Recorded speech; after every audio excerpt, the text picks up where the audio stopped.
The Subtle Art of Not Giving a Fuck, sebuah seni untuk bersikap bodoh amat. Kalian pasti pernah denger dong? Iya betul, ini adalah judul buku. Salah satu buku pengembangan diri yang paling terkenal dalam beberapa tahun terakhir.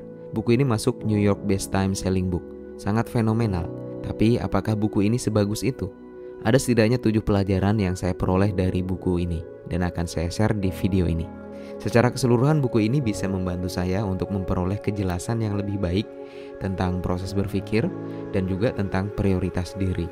Iya, saya rasa buku ini juga bisa membantu kamu untuk membedakan antara apa yang penting dan apa yang tidak penting dalam hidup ini.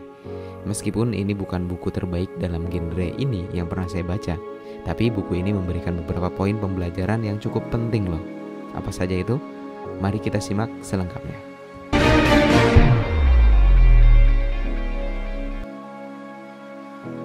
Pertama, kunci sukses dalam hidup ini bukanlah memiliki yang terbaik. Begitu banyak orang telah disesatkan tentang kunci untuk memiliki kehidupan yang bahagia. Mereka percaya bahwa mereka harus memiliki pekerjaan terbaik, uang paling banyak, mobil terbaik, rumah paling mewah, dan pasangan paling cantik dan seksi. Meskipun semua ini bagus dan kita menyebutnya keren, ternyata itu tidak akan menghasilkan pemenuhan atau kepuasan yang mendalam. Kenapa? Karena itu semua hanyalah hal-hal materi yang bersifat dangkal, dan kepercayaan bahwa semua hal itu dapat meningkatkan kepuasan hidup kamu pada akhirnya akan membuat kamu merasa sengsara dan juga kosong. Coba ingat-ingat kembali saat kamu mengidam-idamkan sebuah barang atau mengidam-idamkan seseorang untuk kamu jadikan pasangan. Di pertemuan awal akan sangat menggebu-gebu dan juga sangat menyenangkan, bukan? Tapi seiring berjalannya waktu, apakah semuanya terasa sama?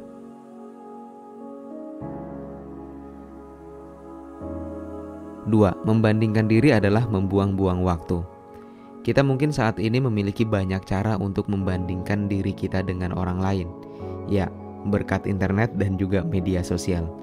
Dia juga yang mengajarkan kita bahwa ada banyak cara bagi kita untuk melihat rendah diri kita sendiri. Kita mungkin akan berpikir bahwa kita tidak seberuntung orang lain dan juga bahwa situasi kita tidak sesempurna yang seharusnya. Membuat perbandingan seperti ini pada kenyataannya tidak ada untungnya bagi diri kita. Justru hal ini membuat kita semakin merasa bersalah.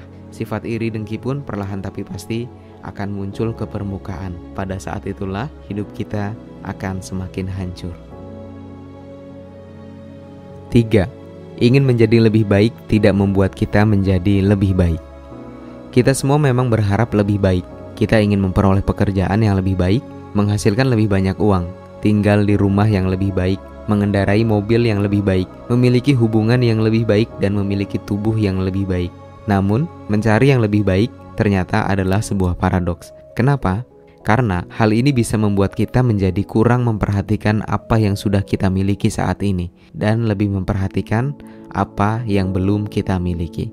Akibatnya, kita tidak bisa menghargai banyak hal indah yang telah kita miliki karena kita terus mencari sesuatu yang lebih penting dan lebih baik lagi.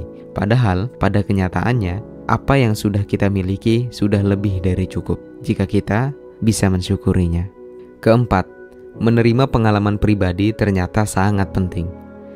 Setiap orang memiliki pengalaman hidup yang unik, seperti apapun pengalaman tersebut. Senang, pahit, sedih, kecewa, semua itu pasti terdapat pembelajaran berharga di dalamnya. Ketika pengalaman pahit tersebut muncul, seringkali kita mencoba melupakannya, seolah-olah pengalaman tersebut tidak pernah terjadi atau benar-benar tidak penting. Bagaimanapun caranya, menolak untuk menerima atau tidak menghargai pengalaman tersebut pada akhirnya menyebabkan kamu kehilangan apa yang sebenarnya penting. Apa itu? Sebuah pembelajaran. Iya, sebuah pembelajaran. Nah, mencoba mengabaikan pengalaman tersebut berarti kita telah menghilangkan manfaat dari pembelajaran tersebut. 5. Berhentilah mencari kebahagiaan dan sadari bahwa kebahagiaan itu sudah kamu miliki. Banyak dari kita terus mencari apa yang namanya kebahagiaan. Sementara dalam perjalanannya yang kita cari adalah kesenangan. Padahal keduanya sangat-sangat berbeda.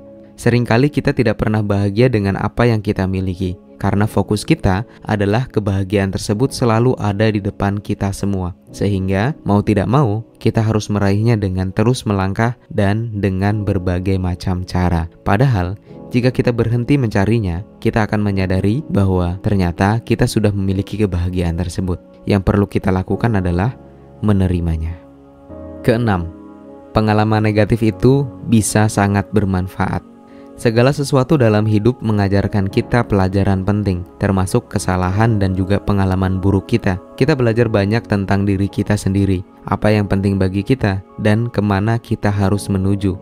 Tidak lain tidak bukan berkat pengalaman buruk yang kita punya. Tanpa kita sadari, pengalaman mengerikan tersebut bisa membantu mengarahkan kita kepada hal-hal yang lebih besar dan lebih baik. Jadi, kita tidak boleh mengabaikan atau menghindarinya. Sebaliknya, kita harus merangkul mereka dan menyadari bahwa mereka bermanfaat. Meskipun saat ini tidak terlihat seperti itu. Oke, kita masuk ke nomor 7. Berhentilah khawatir tentang menyesuaikan. Semua orang berusaha keras untuk menyesuaikan diri, baik dengan lingkungan ataupun orang lain. Terus, apa yang salah dari semua ini? Kita semua menyadari bahwa setiap orang adalah pribadi yang unik. Aku, kamu, dia, mereka, semua orang adalah unik. Menariknya, banyak dari kita meski telah menyadari keunikan tersebut, kita disibukkan oleh bagaimana caranya untuk menjadi seperti kebanyakan orang lain. Justru hal ini dapat mengaburkan keunikan tersebut, yang akhirnya mengarah pada ketidakpuasan diri. Terimalah orisinalitas yang kamu punya. Itu akan membawa kamu pada kebahagiaan tertinggi. Terakhir, kita semua akan mati pada suatu saat. Itu adalah fakta yang menakutkan, tetapi akurat. Jadi berhentilah terlalu fokus untuk menjadi sempurna, atau kamu akan kehilangan satu-satunya kesempatan yang kamu miliki untuk menikmatinya. Bersikaplah bodoh amat pada sesuatu yang menghambatmu untuk bertumbuh sebagai manusia. Selamat belajar menjadi manusia.